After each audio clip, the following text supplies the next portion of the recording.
Welcome back to the channel. Today is my first day back from Texas.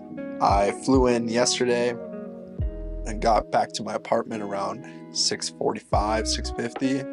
And today's Monday, but I took it off from work just to relax after big travel. So I like to always take a day off after I get back from traveling, and I'm really grateful that I'm able to do so. It just gives me a day to let my body rest. I am in a wheelchair, so traveling isn't the easiest and is definitely not comfortable. So getting back, I'm always a little bit sore and stuff like that. So I'm just chilling today, taking care of some stuff around my apartment. I had to water my plants. It's been a little while since I watered them. I kind of forgot before I left. And then I'm also just cleaning up, going through some mail that I had and stuff like that. And also just ordered some groceries through Instacart because my fridge is completely empty except for some beverages. That should be here in about an hour and a half maybe. I've been using Instacart for a few years, actually, probably close to 5 years now. And I'm a real big fan of it. I know that it's expensive and you have to pay the delivery fees, and well, I pay for the membership, so I don't pay the delivery fees, but then you have all the other fees, with the order, and then you have to tip and stuff like that. And I know that they mark up the prices from the price that's in the store, but being in a wheelchair makes it easy for me to just have everything delivered to me, and then they just bring it in, sit on my counter, and then I put it away. So I'm just waiting for that. And I recorded my sister's wedding on my new camera here, and also with my mics, so I just have to edit that down. I just got to import it to Final Cut, and then I'm just gonna be going through it, but it's a 20 gigabyte raw file, so it is quite a bit, and I just need to edit that down and see where I can make some improvements. I'm not very good at color correction or anything like that, so I'll have to figure that out, because the lighting wasn't the best in terms of the spot that we recorded from, since it was also an outdoor wedding, so the weather was not the best. In Texas it wasn't super hot, except for one day. It was the day after we landed. It was 88 degrees, and then the next day it was like windy and a high of like 75.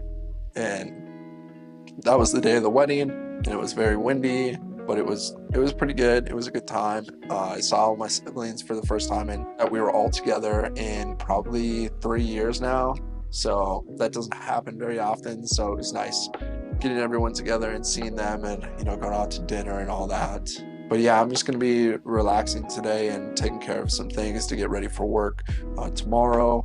I have to, we're in the midst of a big project that we're working on, and it's still pretty early days of that. So there's a lot of stuff around the tech spec I have to do, and just, syncing with the team members and stuff like that. But I think I'm just going to hop on the computer and start editing down that video, and let's jump into it.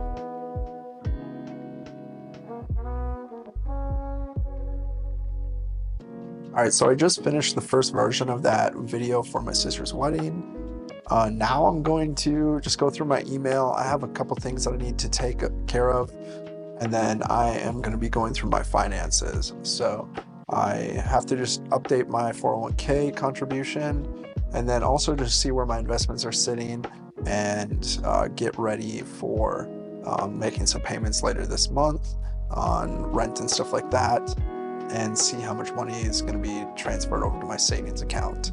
But like I mentioned in my previous videos, I will be moving to a new apartment in the end of November, and my current lease doesn't end until February, the first week of February, I believe.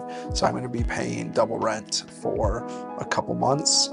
So I just need to make sure that I'm ready for that. All my travel's done for this year. I do have a trip to Mexico planned in the first week of March, but I'm just going to go through those finances now and just see where I'm at and make any adjustments that I need going forward.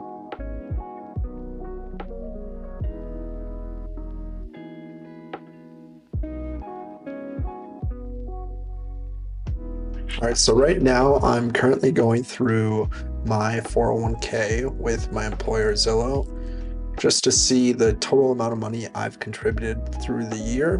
I also, since I joined it in mid-February, I had a previous employer and a previous 401k with them where I put in about $4,200 of my own contribution. And since I've been contributing at Zillow, I need to make sure that those amounts don't go over the $22,500 limit, since I do plan on maxing out my 401k contribution. Can't contribute to a Roth IRA traditionally because I'm over the income limit. So that's why I max out my Roth 401k, and then I also have some more investments for outside of that. I have a Roth IRA set up, a traditional IRA as well, and then a couple brokerage accounts actually. One with Northwestern Mutual, which I have my financial advisor there, and then I just have a Robinhood account that has been traditionally been doing well over the past couple of years. I think I'm up like 30% or something, at least 20 to 30%, somewhere around there. But I just need to crunch these numbers to see how much I have, and then I can calculate also how much each paycheck will contribute to the rest of the year, since I currently have it at, I think, 9%. I had it closer to 14%, but I had to lower it. So I'm just going to calculate these numbers. So it looks like I have $2,300 left to contribute the rest of the year. All right, so I updated my 401k contribution. Like I mentioned, I dropped it down to 7%. So I'm just going through each of my savings accounts right now and updating the totals. So I have 3 savings accounts in Capital One. I have an emergency fund that is filled with 4 to 5 months worth of expenses, probably closer to 4 months, and I don't touch it no matter what, unless it's an emergency. And I haven't contributed to it in many months.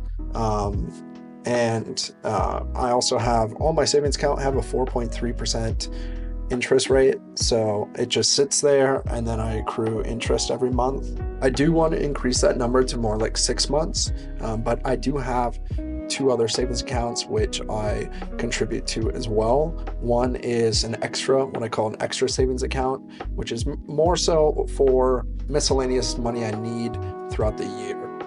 Every 6 months I have my auto insurance that I need to renew. I renew it for the 6 months and I pay it in full.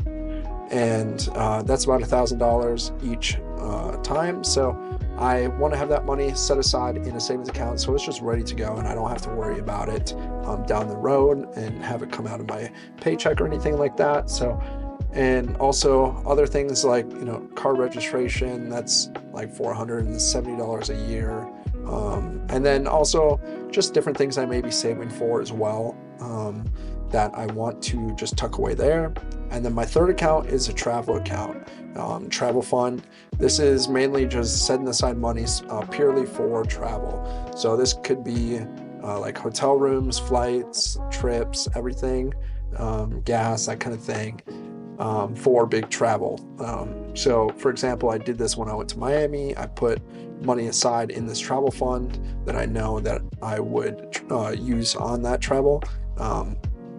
And my target is about, $5,000 to $10,000 per year in that travel fund, but it's probably going to be closer to 10,000 now as I start to travel more. This year, like I mentioned earlier, I just got back from Texas, and then also I went to Miami earlier this year.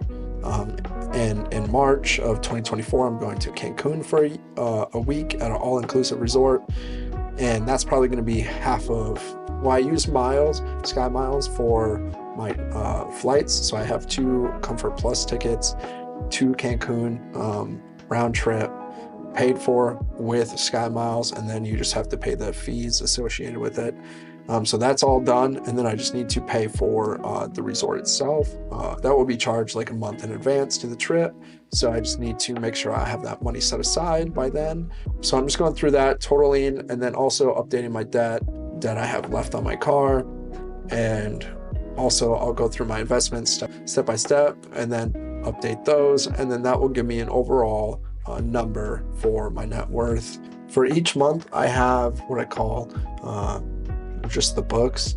It's expenses, income, investments, and each month I go through and create a new page, and then also enter in all those expenses for the month and my income for the month, investments. And I haven't been following it too much. I haven't been very rigorous over the past several months, I would say, but I've been doing well on tracking everything and saving more and investing more. But with all the different expenses that are coming with the holidays, I'm going to get back to this and really follow through on getting everything set so that I can really track down everything that I'm spending, and then update it each month, and just update it, I guess, multiple times.